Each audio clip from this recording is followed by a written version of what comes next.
The Lunaverse, episode 22 by Grassy Clouds 2, Foaling Around. Lunaverse by Rainbow Double Dash. Chapter 3, Reunification. The doors to the night guard training room were big, dark, and imposing. The two night guards standing outside with raised spears only made the room look more out limits. And lastly, the crossed-threaded swords above the doors added the extra touch that would make sure no rational pony would go into that room without a good reason. But foals weren't rational, as Cherilee learned anew every day. So with a deep breath to bolster her courage, she pushed the door open and entered the room. The night guard training room, or at least this one, was about the size of a standard basketball court, and was filled with various courses and machines. Near the entrance, Cherilee saw a few night guards working out on a weightlifting machine, while a tall one barked orders and insults at them.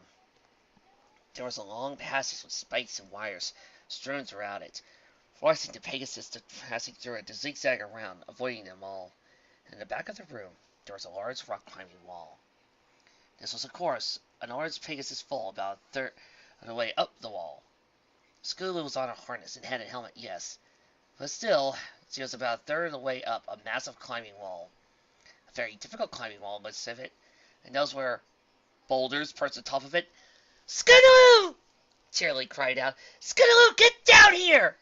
"Well," said Featherweight, going for his camera, "that's awesome!" Click.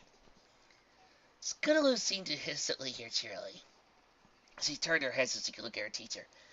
"Miss Cherilee! Miss Cherilee!" she yelled. "Look at me! Look at how high up I am!" The chaperones raced over, jousting the night guards that trotted up and asking what they were doing. "Who's in charge of that climbing wall?" yelled Cherilee. Well, none of us are using it, but I'll like heroes," said a guard pointing upwards. "Hey, bear him!" Cherilee noticed a closer inspection. There was a brown earth pony following Scootaloo up the wall. He glanced down. "Oh, you must be Cherilee," he called down brightly. "I'm Barry Monty Max. Scootaloo told me all about you." Cherilee attempted to control her temper. "Yes, well, I think it's great that there are teachers out there who want to encourage their students as positive to an extent." Monty smiled. "My teachers always got mad at me when they caught me climbing on stuff." What?" "The guards let me climb in here in exchange for lessons for the noobs. I was just getting started when Sergeant Smiles brought Scootaloo here." Scootaloo, in the process of climbing to a higher rock, pried one hoof off the rocks to wave at the adults in response to her name. She said she really wanted to climb the wall, and you, her chaperone, wanted to do it too. I gotta say no to that, so I got her into the safety gear, and up we went. "She told you that I wanted her to climb the wall?" asked Cherilee. "Yep." "And you believed her?" "Well, just look at her." Monty smiled. "I don't think such an obviously sweet and innocent foal would lie, or say something she wasn't sure was true." Scootaloo turned to look down again, beaming and looking for all the world like a pure and honest foal. Cherilee forced herself to turn away from Scootaloo's cute, shining eyes before she was hypnotized into giving Scootaloo a gold scar and an ice cream cone.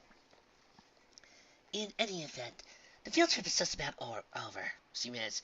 "Could you please get Scootaloo down?" "Oh," Scootaloo complained, "but I want to get to the top." "Sorry, kid," said Monty.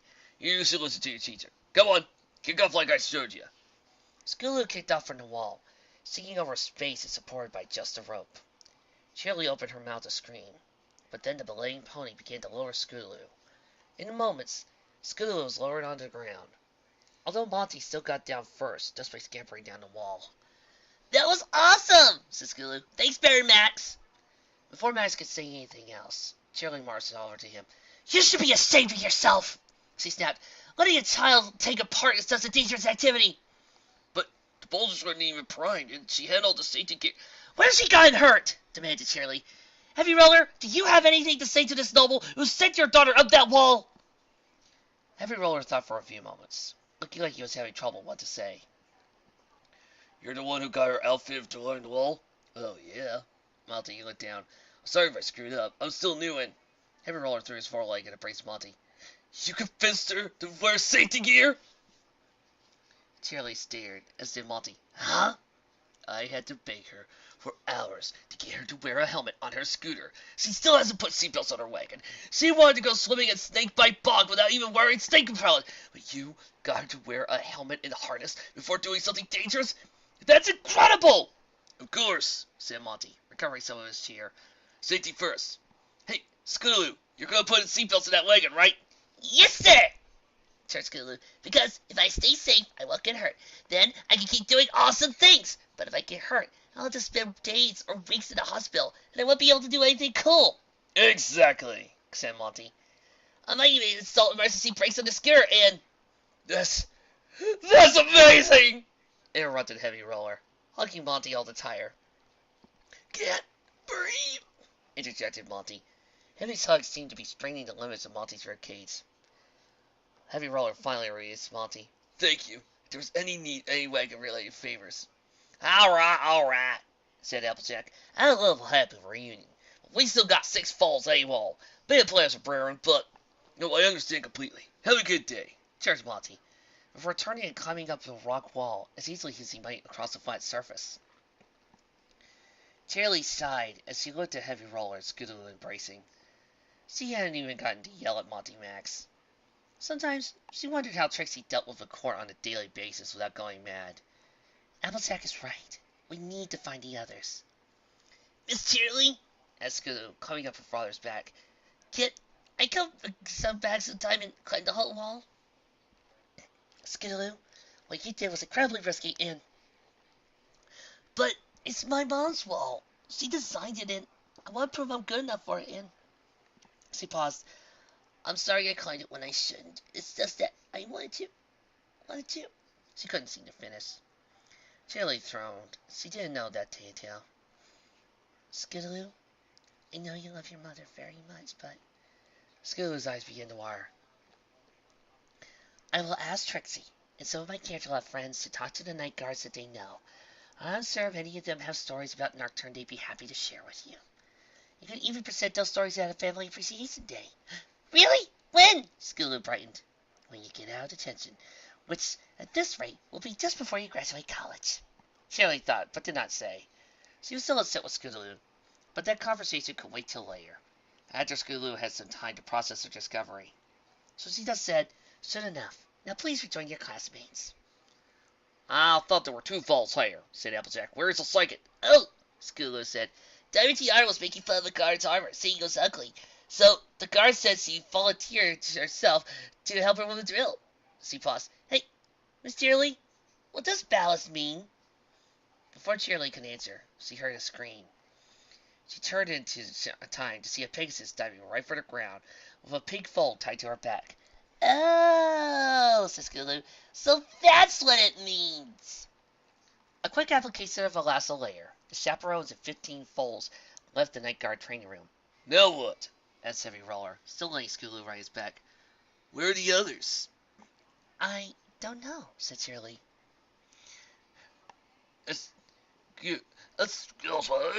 I'm looking for a blackberry knee punch.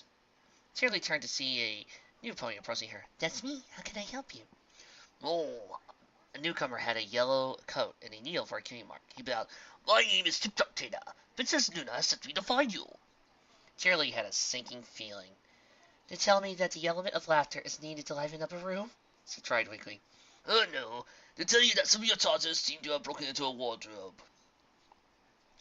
As Cherilee ran with the others towards the wardrobe chamber, she tried not to panic, but she couldn't help wonder what Luna's most likely reaction would be. Foals! Luna roared. You have defiled the royal wardrobe! You have wrinkled the royal dresses, stained the royal glasses, and creased the royal hats! And that isn't even mentioning what you did to the royal socks! The foals cringed. Cherilee cringed too, helpless before Luna's fury. Such crimes merits punishment! Applejack nudged Cherilee. Hey, calm down, Sugar Cube, she said. Don't worry, Luna laughs foals, remember? Cherilee nodded. That was Troll. But I couldn't possibly bother such cute and innocent foes, Luna concluded, smiling suddenly and patting one of them on the head. Cherilee let out a sigh of relief. Indeed, I shall banish the negligent teacher. I shall send her to a faraway land where teachers are expected to teach strictly according to tests and ensure that all students are to think the exact same way. Ah, the Virginia educational system. Oh! Where there are no classes or extracurriculars. I repeat, the Virginia educational system. Well, teachers are required to give 5 hours of homework a night to toughen their tosses. Cherilee's lip trembled. Well, I feel how to love and care for my students. No! And that line, they believe caring for students weakens them. No! Cried Cherilee. Cherilee, welcome to Virginia. Applejack blinked as Cherilee sped up, outdistancing her. Oh, Cherilee, it isn't a race. Wait up! I can't be past there! I'm too nice of a teacher! No? Cried Applejack, with Cherilee already racing down the hall. Cherilee burst into the room. I'm so sorry! She cried out, bounding into a bouncy can. Unfortunately, running while bounding was difficult. Cherilee tripped and went spiraling into a large rack of dresses. Well, there! Applejack quickly lasted it right before it fell over. His heavy roller ran to the hand to teach her up. Careful! The guards, meanwhile, stopped short with the other foals just outside the room. Miss Cherilee, are you okay? The chaperones turned to see Sweetie Belle and Apple Bloom. They were both wearing little page outfits. Sharp white shirts, black vests, and dapper hats. Behind them was Luna, looking quite amused. I'm fine, girls. Princess! Cherilee bowed low, this time doing so without tripping. I'm so sorry! Think nothing of it, said Luna. I understand that foes can be rambunctious. She smiled. I said, Sweetie Belle and Apple Bloom, why don't you tell Miss Cherilee what you learned today? Sweetie Belle nodded. It's wrong to try on clothes that aren't yours, even if they are really beautiful. We shouldn't have done it. We told Princess Luna we're very sorry. Sweetie Belle nodded. On, what are you doing to make things right? Since we like her clothes so much, Luna wanted us to try out the newspaper universe for the pants she's having put on next month, said Apple Bloom. Making sure they look good on Fort Normal Falls and we can move any on the staff. They're a little stiff in the lines, but they're real nice. She smiled. Apple Bloom smiled. Thanks for letting us try them on, Princess, and with permission too. Luna smiled proudly. On the other thing, if the other falls think Apple Bloom and I have a really nice piece of jewelry or just something, we'll go and try it on too, said Sweetie Belle. Luna nodded. I think that's fair, don't you, Cherilee? Relieved at not being banished to a heartless land, Cherilee could only nod. Thank you for your wisdom and understanding. Luna seemed amused by that. Of course. Now, I, as it turns out, have some government business to attend to. The ambassador Tapira is almost here. With a soft pop, the clothes vanished off Apple Bloom and Sweetie Belle, and a huge, beautiful dress appeared on Luna. Can't you find your own way out? Yes, said Cherilee, as soon as we cover the rest of our falls. I'll ask the staff to look for them, said Luna. Well, if you excuse me. She vanished into a blue cloud. Sweetie Belle and Apple Bloom stared at each other and said as one, Wow, that was awesome, said Sweetie Belle. Tell what? You got to see the princess? Called Sweetie Belle outside. That's almost as cool as what I did. No, it's cooler, said Sweetie Belle. You don't even know what I did. Girls! Yelled Cherilee. The last thing she needed was for the foals to begin comparing adventures, as the loser, and all other foals, would probably go to have bigger adventures so they can win the next round of arguments. We will discuss these adventures. Oh, believe me, we'll discuss them. But first, I think we should recover the rest of the class. Now, does any pony have any idea where Dinky, Snails, and Twist are? Probably the most incomplete place possible, took Applejack. For them, since they're all related to the elements, that'd be green grass colors, said Cherilee. But I don't think they'd be foolish enough to go there. Did you say green grass? Sniffed Sax. Tell me about excitement. Snails told me he wanted to see green grass while we were here.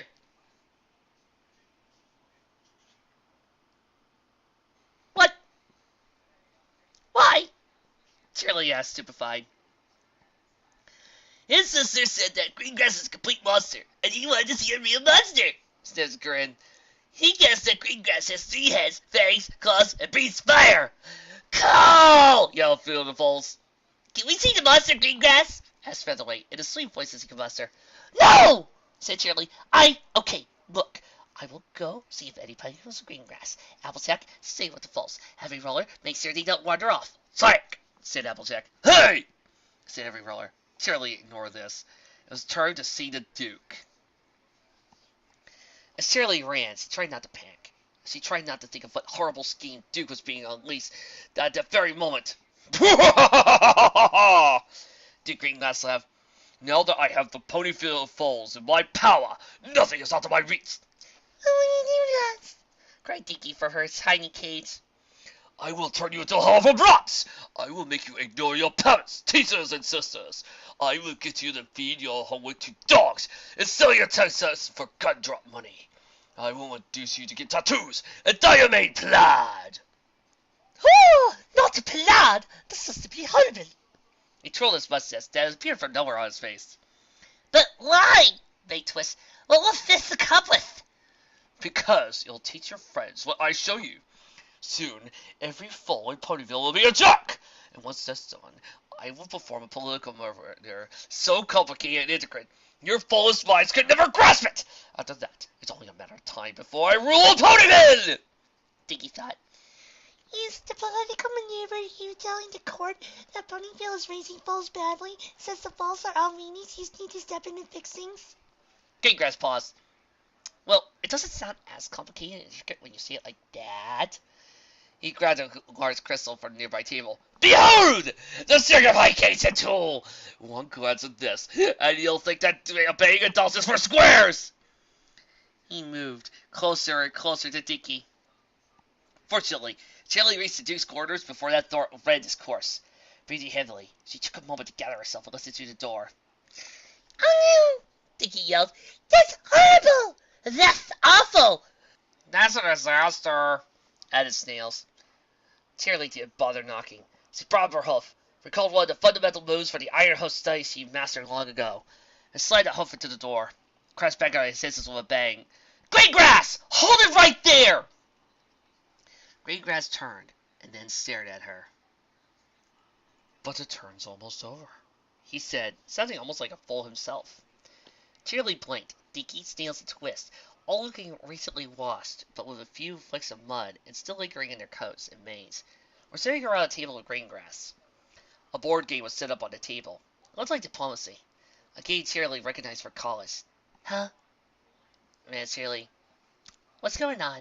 Demanded the teacher. Are you playing diplomacy? With Duke Greengrass? No! That episode won't come till season 2. Yeah, said Twist. And he's just announced that he's moving into Canterlot. If he gets that, he'll be able to strike at the heart of Foal Alliance. Oh no! Added Snails. Foal Alliance? Asked Cherilee. Greengrass nodded. I tried to get at least one of them to take my side, but they all wanted to team up against me for some reason. Fortunately, for a player of my caliber, even fighting 3-on-1 is no difficulty. We were going to lose 3 turns ago until Snails forgot to move. Pointing out Dinky. Forgot? Or did I trick him into not moving? No, I just forgot, said Snails, oblivious to all else. Cherilee shook her head. Try again. What's going on here, Greengrass? I found 3 foals hiding in my room, said Greengrass. I couldn't very well turn them out to the castle. They might get into trouble. I definitely will get into trouble, said Snails. Incidentally, said Greengrass, speaking of that, there is the matter of where exactly they were hiding. Dinky blessed. We're trying to hide in Mr. Greengrass's big box of mud. We got all muddy. Sorry, Mr. Greengrass. Big box of mud. Cherilee looked at the box. Okay, I'll go with that. I suppose they washed up then, Duke? Greengrass nodded. Of course. Also, I was befriending my secretary today. I sent for a page to tell the guards to find you, although it appears that that page isn't as efficient as my normal employee. In the meantime, once they were done cleaning up, I had to come with them for something to do. I didn't want to distract them with candy or chocolate, since it might spoil their appetites, so I took out a board game. Can't we stay a little longer? Added Twist. This is fun. No. We need to go back to Ponyville. And I need to change some of you to your desk. Cherilee added in her head. She turned to Greengrass. Thanks for looking after them. Greengrass waved us off. No problem. After all, there's no need to bring foals into politics. Have a good day, Cherilee. Ow! Ow! added Snails, as the trio of foals began to leave. Mr. Greengrass, before we leave, can you breathe fire? What? Asked the Duke. Well, all monsters can breathe fire, and my sister says you're a complete... Snails began, but then Cherilee put a hoof over his mouth. We just need to go. Bye, said Cherilee, pushing the foals out of the room. But I said bye. Bye. Cherilee groaned on the train home. I am never doing that again, she muttered. She was exhausted, both mentally and physically. She would probably never be allowed into the castle with a foal in the foreseeable future. She'd be lucky if they even let her in the gala. Plus, they were hours late thanks to having stopped for a castle-wide foal search, so the parents would be likely at her. Sometimes she wished there were more weekend and vacation days. Cherilee opened her eyes to see Dinky and the other wayward foals looking at her. We're really sorry, Dinky said, bowing. So did the others behind her. We wouldn't have wandered off and been you through all that. Before Cherilee could say anything, they approached her and hugged her. Cherilee couldn't help but smile. I suppose some of it was our fault. We're not watching you closely enough, but I do hope you pay more attention next time. When's next time? Asked Snails. A few years, give or take, thought Cherilee. But she wasn't angry. She patted Snails on the forehead, smiling goofily. We'll see. Can we make it up to you somehow? Asked Lee Bell. Just promise to stay together better in the future, said Cherilee. Follow my instructions and those of the other chaperones. We just want to keep you safe. And watch out for each other. Make sure no players get lost, said Applejack. Help us, help yeah. And don't stick away, said every roller. Even if, the intelligent charge gets distracted. We promise, said Applebloom. Cross our hearts, Skiloo. We swear. Sure, Scrabbled Diamond Tiara. It was made in a coat, silhouette windswept. Cherilee grinned. Thank you. She looked at the shining faces of her class and felt a sense of peace. It was almost like this, where she saw how good her foals were, and how much they wanted to grow into smart, capable, and compassionate adults that made everything worthwhile. It was thus she drifted calmly off to sleep. Snails looked at Dinky. Do you think I should tell her Sniff's a truffle monster, and I already ate all the snacks for the ride back? He asked. Dinky paused. Maybe now's not the best time. Oh, he paused. Do you think she'd mind if Snails and I had a see how far you could stick your head out the window contest? Yes. Do you think? I think Miss Cherilee would be happy, said Dinky, if we just sat in our seats quietly and didn't do anything else. That's no fun, said Snails. Alright, I guess if it would make her happy, it's the right thing to do. Dinky followed Snails and sat across the room, taking out a seat next to Skiloo. Well, that was interesting, she said. Skiloo nodded. I'm going to get to learn more about what my mom did in the guards, she grinned. Miss Cherilee is the best teacher ever. She wasn't even mad at me for trying on Luna's dresses, said Sleepbell, one seat down. Dinky nodded. She's a really good teacher. You should do something to thank her for being so understanding. The foals looked at each other, smiles spreading across their faces. Cherilee entered her classroom the next morning, feeling rested and happy. She was ready to face the day. Good morning, class. Staring at her face was a gigantic heart-shaped piece of construction paper, thoroughly covered with glitter, lace, and ribbon and paint. Standing around the heart were 20-something foals. We love you, Miss Cherilee, yelled her class. Cherilee grinned. And I love you, too. The foals rushed forward. Cherilee eagerly hugged them. Then she paused. How many of you are still covered in super glue? There was a pause. Can any pony break away from this cluster? There was a brief furious struggle, which accomplished nothing. All right, class? Let's all try to hop over to the summit of the counter.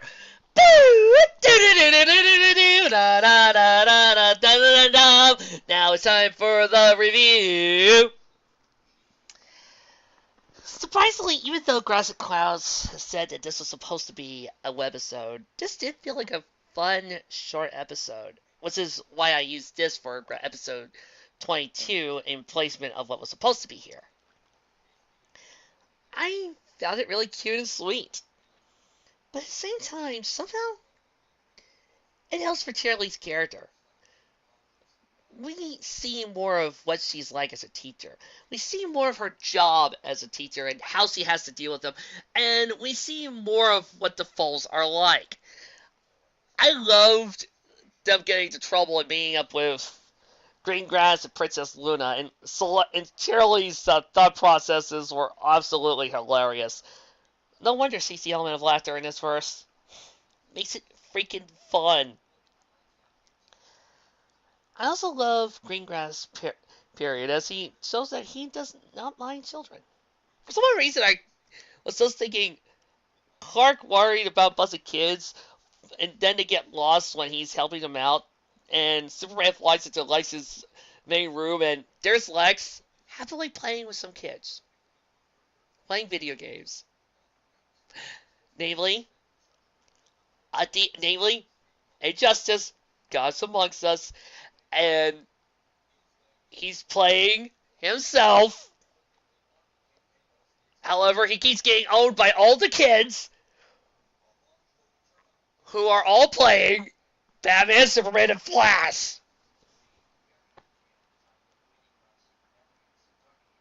Tell me that type of scene isn't hilarious. But I digress. A fun little short story that helps ease my tension. This is why I love the Lunaverse. Well, next time I might be doing something special. There is one other fanfic I think is dying for a live read and would really help Twilight's plot. Some of you people might figure out what that is. See you then.